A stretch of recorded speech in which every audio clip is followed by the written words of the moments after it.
नमस्कार दोस्तों, उपभोक्ता व्यवहार का आज यह चौथा वीडियो है जिसमें हम लोग 25 प्रश्नों को देखेंगे।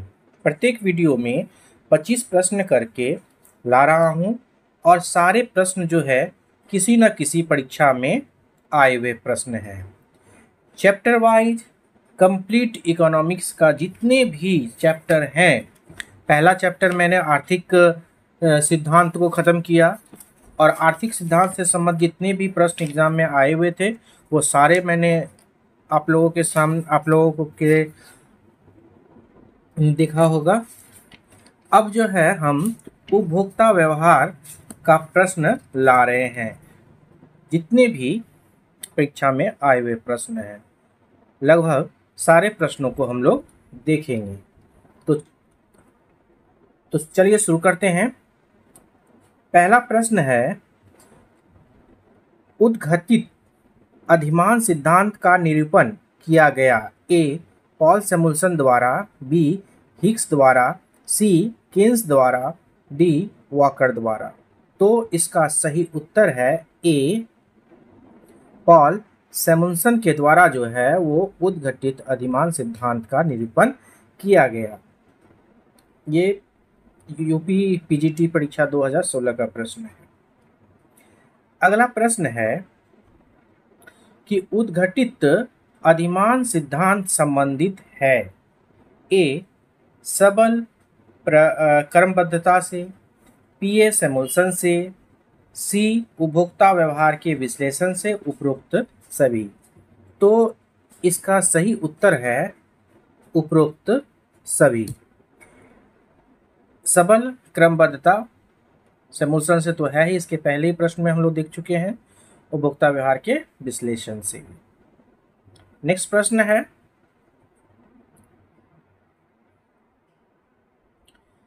कि निम्नलिखित में से कौन सी उपभोक्ता के व्यवहार के सिद्धांत की मान्यता है। निम्नलिखित में से कौन सी उपभोक्ता के व्यवहार के सिद्धांत की मान्यता है। ए उपभोक्ता की वरीयताएं दृढ़ होती है, बी प्रत्येक की इच्छा संतुष्टि नहीं की जा सकती, बी उपभोक्ता विवेकशील होता है, डी उपभोक्ता अंतर विश्लेषणात्मक विधि को नहीं अपनाता है। तो इसका सही उत्तर है कि उपभोक्ता जो होते हैं वो विवेकशील होता है। तो इसका उत्तर हो गया सी। अगला प्रश्न है कि एक विवेकशील उपभोक्ता अपनी आय का आवंटन करता है। ए सीमांत उपयोगिता को अधिकतम करने के लिए, बी कुल उपयोगिता को अधिकतम करने के लिए, सी वस्तुओं के क्रय को अधिकतम करने के लिए, डी औसत उपयोगिता को अधिकतम करने के लिए। तो एक विवेकशील उपभोक्ता अपनी आय का आवंटन जो करता है वो कुल उपयोगिता को अधिकतम करने के लिए। तो इसका उत्तर हो गया बी, कुल उपयोगिता को अधिकतम करने के लिए। अगला प्रश्न है कि उपभोक्ता व्यवहार के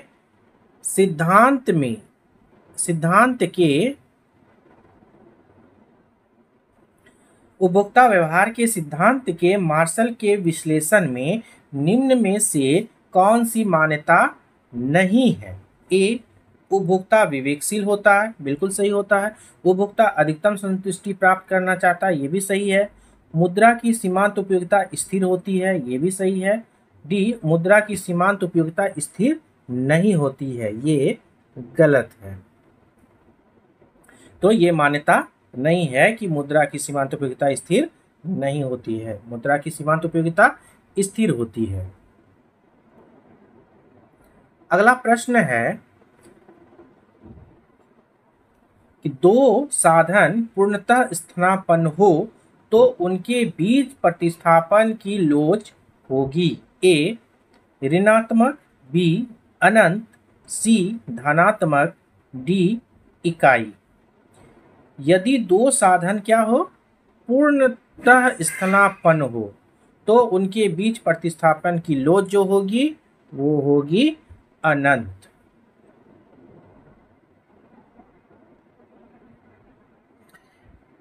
नेक्स्ट प्रश्न है, उत्पत्ति ह्रास नियम उस स्थिति का नाम है जिसमें ए सीमांत उत्पादन घटता जाता है, बी औसत उत्पादन घटता जाता है, सी सीमांत एवं औसत उत्पादन दोनों घटते हैं किंतु दोनों धनात्मक होते हैं, डी कुल उत्पादन घटता है। तो उत्पत्ति ह्रास नियम, उत्पत्ति ह्रास जो है नियम जो है वो उस स्थिति का नाम है जिसमें, इसका आंसर हो जाएगा सी, सीमांत और औसत उत्पादन दोनों घटते हैं किंतु दोनों धनात्मक भी होते हैं। तो इसका उत्तर हो गया सी। नेक्स्ट प्रश्न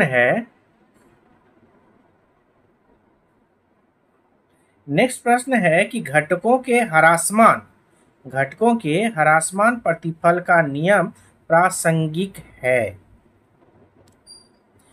ए लघु अवधि में, बी दीर्घावधि में, सी बाजार अवधि में, डी इनमें से कोई नहीं। तो घटकों के ह्रासमान प्रतिफल का जो नियम है वो नियम प्रासंगिक है, वो है लघु अवधि में।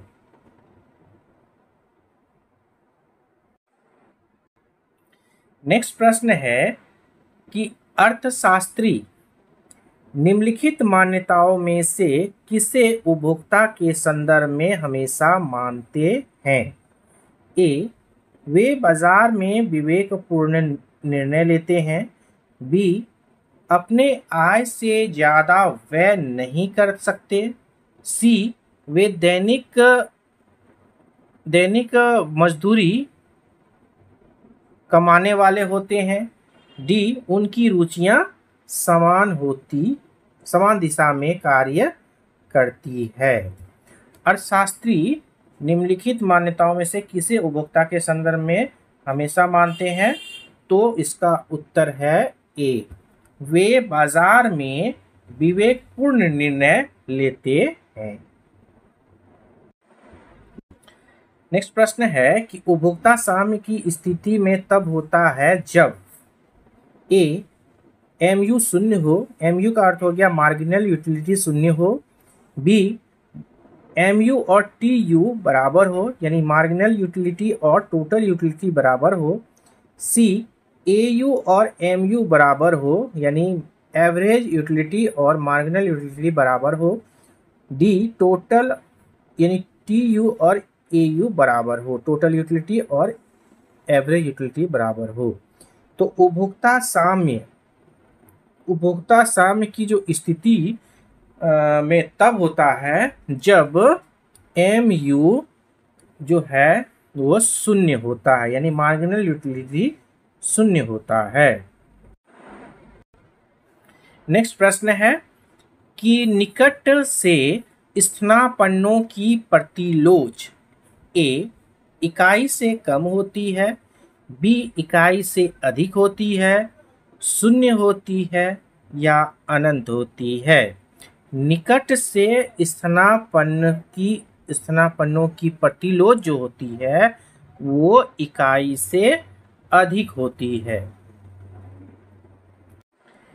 नेक्स्ट प्रश्न है कि मांग की लोच दर्शाता है ए मात्रा में होने वाले परिवर्तन को, बी मात्रा में होने वाले परिवर्तन की दर को, सी कीमत में परिवर्तन को, डी आय में परिवर्तन को। तो मांग की लोच जो दर्शाता है वो मात्रा में होने वाले परिवर्तन की दर को दर्शाता है। उत्तर हो गया बी। अगला प्रश्न है कि किसी वस्तु की मांग की लोच यदि ऋणात्मक हो तो वस्तु होगी ए सामान्य वस्तु, बी घटिया वस्तु, सी विलासिता की वस्तु, डी इनमें से कोई नहीं। किसी वस्तु की मांग की लोच क्या है? ऋणात्मक है। तो ये वस्तु जो होगी वो होगी घटिया वस्तु।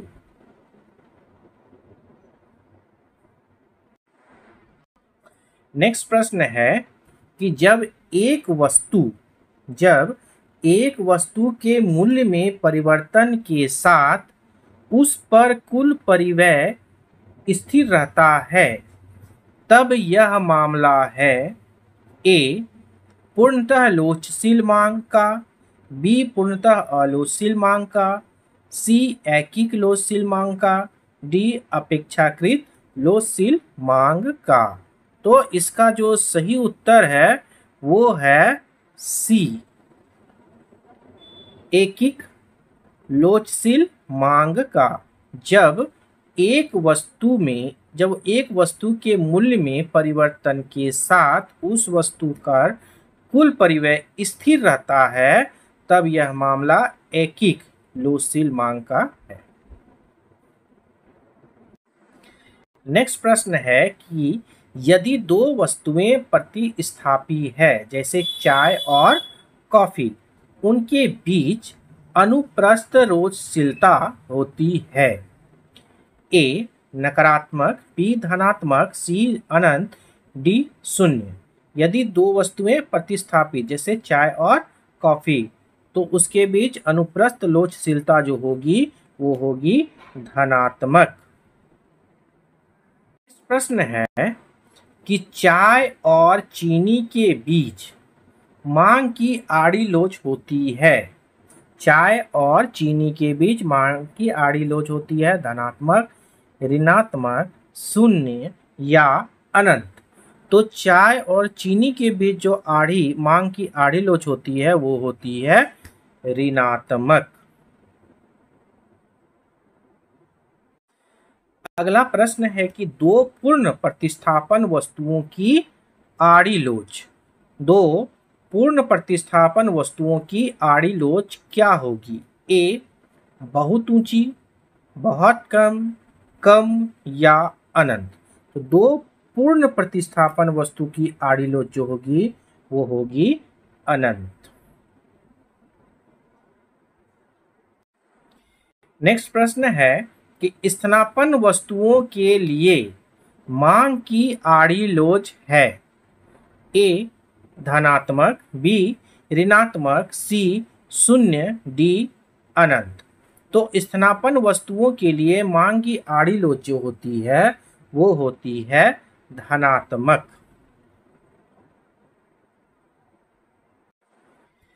नेक्स्ट प्रश्न है कि प्रतिस्थापन वस्तुओं की स्थिति में मांग की लोच होती है ऋणात्मक, धनात्मक, शून्य या इकाई। तो प्रतिस्थापन वस्तुओं की स्थिति में मांग की लोच जो होती है वो होती है धनात्मक। नेक्स्ट प्रश्न है कि प्रतिस्थापक वस्तुओं के लिए मांग की तिरछी कीमत लोच यानी क्रॉस इलास्टिसिटी हमेशा होती है ए गैर ऋणात्मक, बी गैर धनात्मक, सी ऋणात्मक, डी धनात्मक। तो प्रतिस्थापक वस्तुओं के लिए मांग की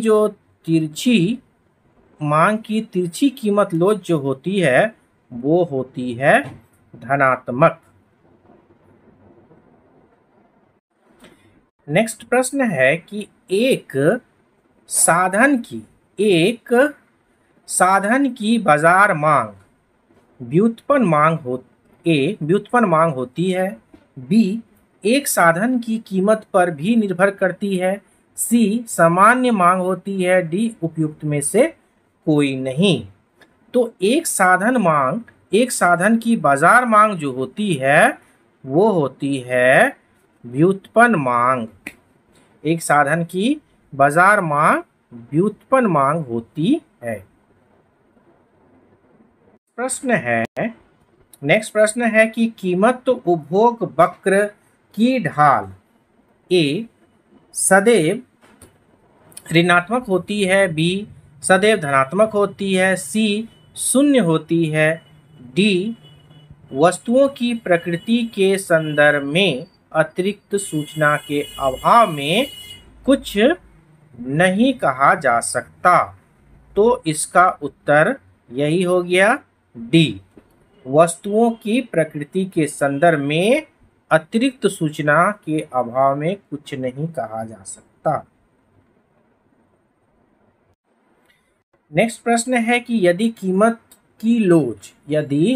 कीमत मांग लोच डेल्टा एक्स बटे एक्स बटे डेल्टा पी बटे पी हो तो डेल्टा एक्स बटे एक्स का मान जो है वो 0 हो तो कीमत मांग की लोच क्या होगी? शून्य होगी, अनंत होगी, इकाई से अधिक होगी या उपयुक्त में से कोई नहीं होगी। तो हमको डेल्टा एक्स बटे एक्स का मान कितना दिया हुआ है? 0। और हम जानते हैं कि 0 में किसी चीज से भी हम डिवाइड करेंगे तो उसका मान 0 ही होगा। तो इसका उत्तर हो गया ए। नेक्स्ट प्रश्न है कि कुल उपयोगिता अधिकतम होती है जब सीमांत उपयोगिता 0 होती है, सीमांत उपयोगिता अपने अधिकतम बिंदु पर होती है, सीमांत उपयोगिता औसत उपयोगिता के बराबर होती है या औसत उपयोगिता अधिकतम होती है। तो कुल उपयोगिता अधिकतम होती है जब सीमांत उपयोगिता 0 होगी। कुल उपयोगिता अधिकतम तब होगी जब सीमांत उपयोगिता 0 हो जाएगी। तो आंसर हो गया ए। और आज का अंतिम प्रश्न है कि कुल उपयोगिता वक्र का गिरता हुआ भाग दर्शाता है। आज का अंतिम प्रश्न है कुल उपयोगिता वक्र का गिरता हुआ भाग दर्शाता है। ए घटती सीमांत उपयोगिता, बी बढ़ती सीमांत उपयोगिता, सी शून्य सीमांत उपयोगिता, डी ऋणात्मक सीमांत उपयोगिता। तो इसका जो सही उत्तर है वो है, एक मिनट, तो कुल उपयोगिता वक्र का गिरता हुआ भाग दर्शाता है ऋणात्मक सीमांत उपयोगिता। तो ये थे आज के 25 प्रश्न उपभोक्ता व्यवहार से। और ये सारे प्रश्न परीक्षा में आए हुए प्रश्न हैं और आने वाले परीक्षा के लिए बहुत ही उपयोगी है। वीडियो कैसा लगा? अगर वीडियो अच्छा लगा हो तो प्लीज़ वीडियो को लाइक ज़रूर कीजिएगा और अपने दोस्तों से भी शेयर कीजिएगा। और आप अगर हमारे चैनल पर नए हैं तो प्लीज़ चैनल को सब्सक्राइब कर दीजिएगा और बेल आइकन को भी दबा दीजिएगा। हम अभी इकोनॉमिक्स के चैप्टर वाइज सारे उन प्रश्नों को ला रहे हैं जो परीक्षा में आए हुए प्रश्न हैं या बहुत ही इम्पोर्टेंट है। तो आज के लिए इतना ही। धन्यवाद।